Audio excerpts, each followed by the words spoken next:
जय हिंद दोस्तों अगर आपको पर्सनल लोन लेना है तो आपका सिविल स्कोर कितना होना चाहिए।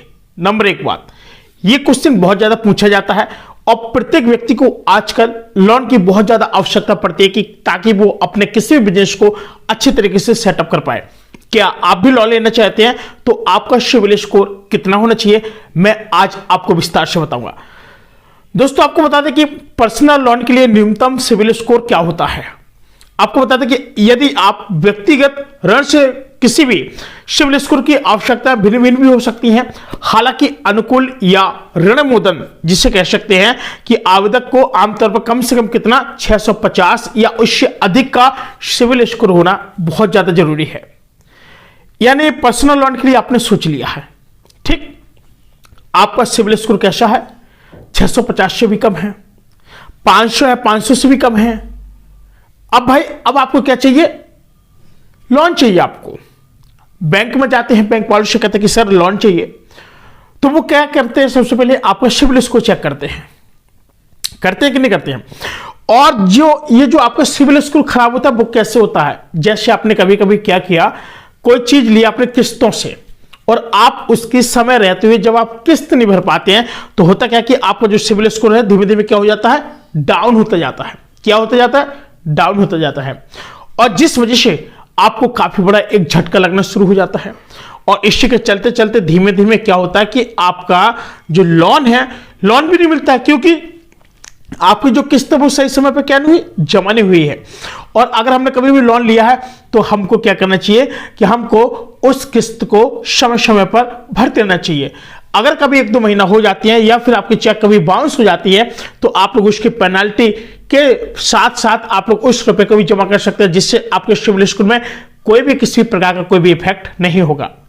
बात समझ रहे हैं। अगर आप चाहते हैं कि आपको आगे भी लोन लेना है तब आपको इस प्रोसेस से गुजरना पड़ेगा जब आपका सिविल स्कोर खराब है। अब बहुत सारे लोग ये भी कहते हैं कि सर हमारा तो सिविल स्कोर खराब है, उसको कैसे क्या मेंटेनेंस करें। तो सर ऐसा है, आपको फाइनेंस कराना पड़ेगा और जो पुरानी किस्तें हैं किसी भी चीज को उसको पूरा जमा करना पड़ेगा। फिर आपको फाइनेंस के साथ साथ क्या है कि जैसे आपने मोबाइल लिया, कहीं कुछ लिया, किस्तों पे लिया, अगर आप उसकी किस्त को भरते रहते तो आपका धीमे धीमे सिविल स्कोर एकदम बहुत अच्छा होता जाता है। बात समझ रहे हैं। लेकिन कम स्कोर होने पर ब्याज दरें अधिक हो सकती हैं और ऋण आवेदन भी अस्वीकार हो सकता है। क्या है कि लोन लिया, अब इसका क्या है कि आपको क्या कि ब्याज की दरें बहुत अत्यधिक लगना शुरू हो जाती हैं लोन वाले भाई को, और ऋण आवेदन भी स्वीकार हो सकता है, ऋण आवेदन भी अस्वीकार हो सकता है, अस्वीकार हो सकता है। अब क्वेश्चन आता है, क्या आपको 500 के क्रेडिट स्कोर पर पर्सनल लोन मिल सकता है? ये बहुत सारे हमारे भाई बंधुओं का क्वेश्चन रहता है हमेशा।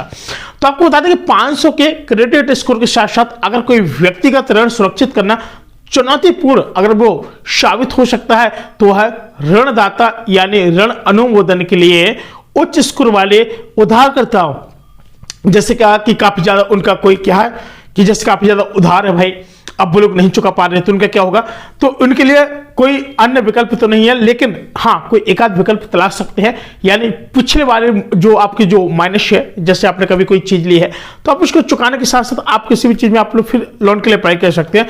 लेकिन आपको बता दें कि अगर आपका 700 सिविल स्कोर प्लस है, 700, तो आपको आवश्यक ही और बहुत अच्छी तरह बिना किसी समस्या के आपको लोन मिल जाएगी।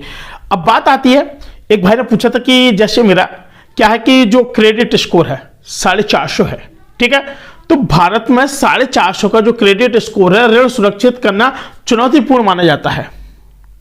बात समझ रहे हैं। और ऋणदाता ऋण अनुमोदन के उच्च स्कोर वाले आवेदकों को प्राथमिकता भी देते हैं, और बल्कि इतने नहीं, और ऋण के आवेदन करने से पहले मंजूरी की भी संभावना बेहतर करने के लिए अपना क्रेडिट स्कोर बढ़ाने की भी सलाह दी जाती है।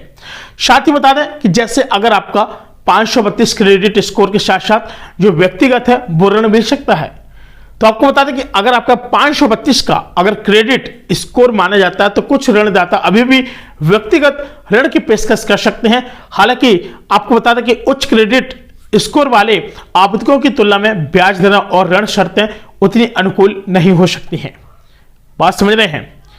साथियों आपको बता दें कि अगर आप लोग कभी भी, जैसे क्या होता है कि कभी कभी क्या होता है कि कम क्रेडिट स्कोर होने पर भी ऋणदाता कैसे चुन सकते हैं? भाई क्रेडिट स्कोर तो बहुत ज्यादा कम है, अब उनको चाहिए, तो सीधी बात है कि ऐसे ऋणदाताओं की तलाश करें जो कम क्रेडिट स्कोर वाले व्यक्तियों की सेवा में क्या हो, विशेषज्ञ हो। ठीक है, अब बात आती है जैसे ब्याज दर, शुल्क और पुनर्भुगतान जो शर्तों की है उनकी आप तुलना करें और सुनिश्चित करें कि ऋणदाता क्रेडिट, जैसे क्या कि अपना क्रेडिट कार्ड क्या है फिर से बना सकें। ऐसे कोई बात करें लोगों से, काफी सारे लोगों से हो जाता है, तो क्या करें कि जिससे अपना वो क्रेडिट कार्ड फिर से बना सकते हैं और उनकी प्रतिष्ठा का आकलन करने के लिए जो अनुशंसा, खोजें और समीक्षाओं को भी, उनकी सभी चीजों को पढ़ना है। इसके बाद ही आप उसको मतलब अपने जो ऋणदाता है, जैसे क्रेडिट स्कोर है, तो ऋणदाता उसको कैसे कैसे सुन सकते हैं, तो आपको इसकी सलाह लेनी पड़ेगी किसी अच्छे विशेषज्ञ। तो साथियों आज था ये सिविल स्कोर के बारे में। अब शायद आपको ये सारी बातें समझ में आ ही गई होंगी। अगर आप लोग वीडियो पर पहली बार तो वीडियो को लाइक करके चैनल को सब्सक्राइब जरूर करें। हम लेंगे पुनः एक नए वीडियो में, तब तक ले जय हिंद।